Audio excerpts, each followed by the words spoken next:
Hi friends, welcome back to my YouTube channel. ಯಾರೆಲ್ಲ ನಮ್ಮ ಚಾನಲನ್ನು ಸಬ್ಸ್ಕ್ರೈಬ್ ಮಾಡ್ತಾ ನೋಡ್ತಾ ಇದ್ದೀರಾ, ಪ್ಲೀಸ್ ಸಬ್ಸ್ಕ್ರೈಬ್ ಮಾಡಿ ಸಪೋರ್ಟ್ ಮಾಡಿ ಫ್ರೆಂಡ್ಸ್. ನಿನ್ನ ಜೊತೆ ನನ್ನ ಕತೆ ಇಂದಿನ ಸಂಚಿಕೆಯಲ್ಲಿ ಏನಾಗುತ್ತೆ ಅಂತ ನೋಡೋಣ ಬನ್ನಿ. ಭೂಮಿ ಮನೇಲಿ ಎಲ್ಲರಿಗೂ ತಿಂಡಿ ಮಾಡಿರ್ತಾಳೆ.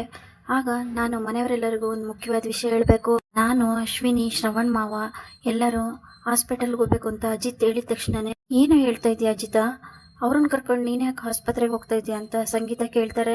ಇದೆ ಅಮ್ಮ, ಅದು ಟೆಸ್ಟ್ ಮಾಡಿಸ್ಬೇಕಿತ್ತು, DNA ಟೆಸ್ಟ್ ಮಾಡಿಸ್ಬೇಕಿತ್ತು ಅಂತ ಅಜಿತ್ ಹೇಳ್ತಾನೆ. ಮಾತ್ ಕೇಳಿ ದೇವಯಾನಿ ಶಾಕ್ ಆಗ್ತಾರೆ.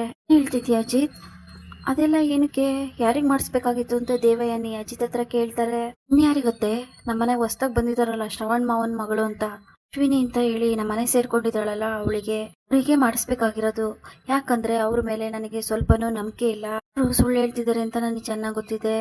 ಸಾಕ್ಷಿ ಸಮೇತ ನಿಮ್ಮ ಎದುರಿಗೆಲ್ಲ ಪ್ರೂವ್ ಮಾಡಬೇಕು ಅಂದ್ರೆ DNA ಟೆಸ್ಟ್ ಮಾಡಿಸ್ಲೇಬೇಕು.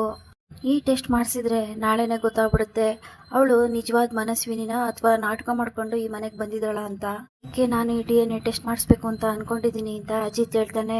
ದೇವಯಾನಿ ಟೆನ್ಷನ್ ಮಾಡ್ಕೊಂಡು, ಅಯ್ಯೋ ಏನಪ್ಪ ಮಾಡೋದು ಇವಾಗ, ಇವನ್ ಬೇರೆ ಈ ತರ ಹೇಳ್ತಾ ಇದ್ದಾನೆ, ಅಶ್ವಿನಿ ಹತ್ರ ಮಾತಾಡ್ಬೇಕು ಅಂತ ಹೇಳಿ ದೇವಯಾನಿ ಅಶ್ವಿನಿ ಹತ್ರ ಮಾತಾಡಕ್ಕೆ ಅಂತ ಹೋಗ್ತಾ ಇರ್ತಾರೆ. ಅಯ್ಯೋ ಅತ್ತೆ, ಯಾಕೆ ಇಷ್ಟೊಂದು ಗಾಬರಿಯಾಗಿ ಎಲ್ಲಿಗೆ ಹೋಗ್ತಾ ಇದ್ದೀರಾ ಅಂತ ಅಜಿತ್ ಕೇಳ್ತಾನೆ. ಯಾಕತ್ತೆ, ತಿಂಡಿ ಮಾಡಲ್ವಾ ನೀವು ಅಂತ ಅಜಿತ್ ಕೇಳಿದಾಗ, ಇಲ್ಲ ನನಗೆ ಹೊಟ್ಟೆ ಹಸಿವಿಲ್ಲ ಅಂತ ದೇವಯಾನಿ ಹೇಳ್ತಾರೆ. ಇಲ್ಲ ಅಜಿತ್, ನನಗೆ ಯಾವುದೋ ಒಂದು ಮುಖ್ಯವಾದ ಕೆಲಸ ಇದೆ ಅಂತ ಹೇಳಿ ದೇವಯಾನಿ ಅಲ್ಲಿಂದ ಹೊರಟೋಗ್ತಾರೆ. ಏನಿದು ಈ ದೇವಯಾನಿ ಮೇಡಮ್ ಯಾಕೆ ವಿಚಿತ್ರವಾಗಿ ಆಡ್ತಾ ಇದಾರಲ್ಲ ಅಂತ ಭೂಮಿನೂ ಯೋಚನೆ ಮಾಡ್ತಾ ಇರ್ತಾಳೆ. ಇದೆಲ್ಲ ಯಾಕೋಬೇಕು ಅಜಿತ ನಿನಗೆ, ಶ್ರಾವಣಂಗ್ ಗೊತ್ತಾದ್ರೆ ಮತ್ತೆ ಕೋಪ ಮಾಡ್ಕೊಂಡು ಜಗಳ ಮಾಡ್ತಾನೆ ಅಂತ ಸಂಗೀತ ಮತ್ತೆ ಅಜ್ಜಿ ಹೇಳ್ತಾ ಇರ್ತಾರೆ. ಜಗಳ ಆಡಿದ್ರು ಪರವಾಗಿಲ್ಲ, ನಂಗೆ ಸತ್ಯ ಗೊತ್ತಾಗ್ಬೇಕು, ನಾನು ಎಲ್ಲರನ್ನೂ ಎದುರಿಸಿ ನಿಂತ್ಕೊಳ್ತೀನಿ, ನನಗ್ ಬೇಕಾಗಿರೋದು ಸತ್ಯ ಅಷ್ಟೇ, ಸತ್ಯಕ್ಕೋಸ್ಕರ ನಾನು ಏನ್ ಬೇಕಾದ್ರೂ ಮಾಡ್ತೀನಿ ಅಜಿತ್ ಹೇಳ್ತಾನೆ. ಏನ್ ಬೇಕಾದ್ರೂ ಮಾಡ್ಕೋ, ಇನ್ನೇನು ಹೇಳಕ್ಕಾಗುತ್ತೆ ನಿನಗೆ, ನೀ ತರ ಆಡ್ತಿದ್ರೆ ಮುಂದೆ ನಮ್ಮ ಮನೆ ಏನಾಗುತ್ತೋ ಏನೋ ಆಗ್ತಿದೆ ನನಗೆ, ನಮ್ ಕುಟುಂಬಗಳೆಲ್ಲ ಒಡೆದು ಹೋಗ್ಬಿಟ್ರೆ ಅಂತ ಅಜ್ಜಿ ಟೆನ್ಷನ್ ಮಾಡ್ಕೊಂಡು ಹೇಳ್ತಾರೆ. ಈಗ ನೀನೇನು ಯೋಚನೆ ಮಾಡ್ಬೇಡ ಅಜ್ಜಿ, ಆತರ ಎಲ್ಲ ಏನೂ ಆಗಲ್ಲ ಅಂತ ಅಜಿತ್ ಹೇಳ್ತಾನೆ. ಚಿನ್ನ, ಎಲ್ಲ ಕೆಲಸ ಮುಗೀತಲ್ವಾ, ಇನ್ನೊಂದು ಕೆಲಸ ಇದೆ ನಿನಗೆ, ನೀನು ಹಾಸ್ಪಿಟಲ್ಗೆ ಬರಬೇಕು. ಬರ್ತೀನಿ, ಅದಕ್ಕೇನಂತೆ, ನಾವಿಬ್ರು ಮಾತಾಡ್ಕೊಂಡೆ ತಾನೇ ಹೋಗ್ತಾ ಇರೋದು.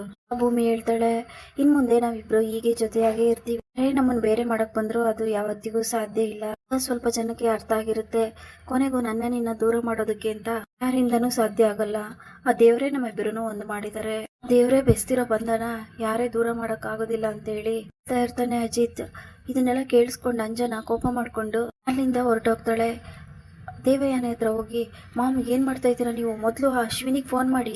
ಆಗ ದೇವಯಾನಿ ಫೋನ್ ಮಾಡಿ ಅಶ್ವಿನಿಗೆ ವಿಷಯ ತಿಳಿಸಿದ ತಕ್ಷಣ ಅಶ್ವಿನಿ ಶಾಕ್ ಆಗ್ತಾಳೆ. ನಾನು ಈಗಲೇ ಹೋಗಿ ಶ್ರವಣ ಹತ್ರ ಮಾತಾಡಿ ಏನಾದ್ರೂ ಪ್ಲಾನ್ ಮಾಡ್ತೀನಿ ಅಂತ ಹೇಳಿದಾಗ, ಬೇಡ ಬೇಡ, ನಿತ್ಯ ಫೋನ್ ಮಾಡೋವರೆಗೂ ನೀನು ಈ ವಿಷಯನ ಯಾರಿಗೂ ಹೇಳ್ಬೇಡ, ಯಾಕಂದ್ರೆ ನಾನು ಫೋನ್ ಮಾಡಿ ಹೇಳಿದೀನಿ ಅಂತ ಗೊತ್ತಾಗ್ಬಿಡುತ್ತೆ, ಆಗ ಎಲ್ಲರಿಗೂ ಅನುಮಾನ ಬಂದ್ಬಿಡುತ್ತೆ ಅಂತ ದೇವಯಾನಿ ಹೇಳ್ತಾರೆ. ಈ ಕಡೆ ಅಜಿತ್ ಶ್ರವಣ್ ಫೋನ್ ಮಾಡಿ ವಿಷಯ ತಿಳಿಸಿದ ತಕ್ಷಣನೇ ಶ್ರವಣ್ ಕೋಪ ಮಾಡ್ಕೊಂಡು, ಮಗಳ ಬಗ್ಗೆ ಮಾತಾಡಕ್ಕೆ ನೀನ್ ಯಾರು, ನೋಡು ಅವನು ಹೆಂಗಿದ್ದಾನೆ, ನನ್ನ ಮಗಳ ಬಗ್ಗೆನೇ ಅನುಮಾನ ಪಡ್ತಾ ಇದ್ದಾನೆ, ನನ್ನ ಮಗಳು DNA ಟೆಸ್ಟ್ ಮಾಡಿಸು ಅಂತ ಹೇಳಕ್ಕೆ ಅವನೇ ಯಾರು ಅಂತ ಶ್ರವಣ್ ಕೋಪ ಮಾಡ್ಕೊಂಡು ಅವನಿಗೆ ಇವತ್ತು ಅಂತ ಹೇಳಿ ಅಶ್ವಿನಿನ ಕರ್ಕೊಂಡು ಅಲ್ಲಿಂದ ಹೋಗ್ತಾರೆ.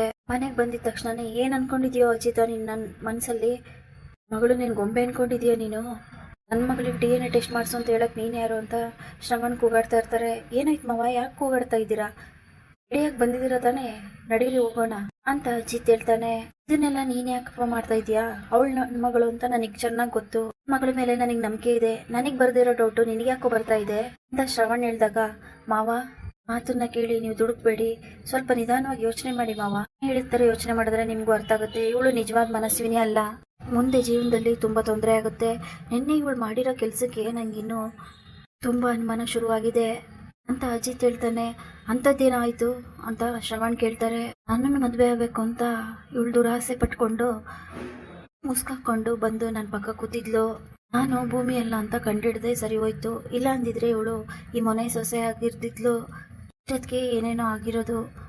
ಅಜಿತ್ ಹೇಳಿದ ತಕ್ಷಣ, ಏನ್ ಹೇಳ್ತಾ ಇದೆಯೋ ಅಜಿತ, ಈ ಜಾಗದಲ್ಲಿ ಇವಳು ಕೂತ್ಕೊಂಡಿದ್ಲ, ಅದೇನಾಯ್ತು ಅಂತ ಬಿಡ್ಸೇ ಹೇಳೋ ಸಂಗೀತ ಹೇಳ್ತಾರೆ. ಆಗ ಅಜಿತ್ ಎಲ್ಲಾ ವಿಷಯನೂ ಹೇಳ್ತಾನೆ.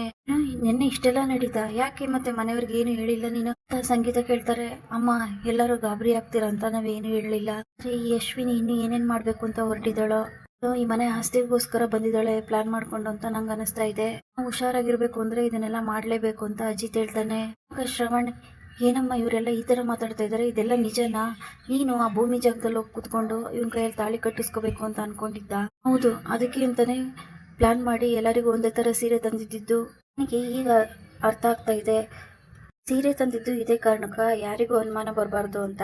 ಮುಂಚೆನೆ ಇಷ್ಟೆಲ್ಲ ಪ್ಲಾನ್ ಮಾಡ್ಕೊಂಡು ನನ್ನನ್ನು ಪಡ್ಕೋಬೇಕು ಅಂತಾನೆ ಸಖತ್ತಾಗಿ ಪ್ಲಾನ್ ಮಾಡಿದ್ಯಾ ಅಂತ ಅಜಿತ್ ಹೇಳ್ತಾನೆ. ಸೂಪರ್ ಆಗಿದೆ ನೀನು ಹಳ್ಳಿ ಅಂತ ಅಜಿತ್ ಹೇಳಿದಾಗ ಮನೆಯವ್ರಿಗೆಲ್ಲ ಶಾಕ್ ಆಗುತ್ತೆ.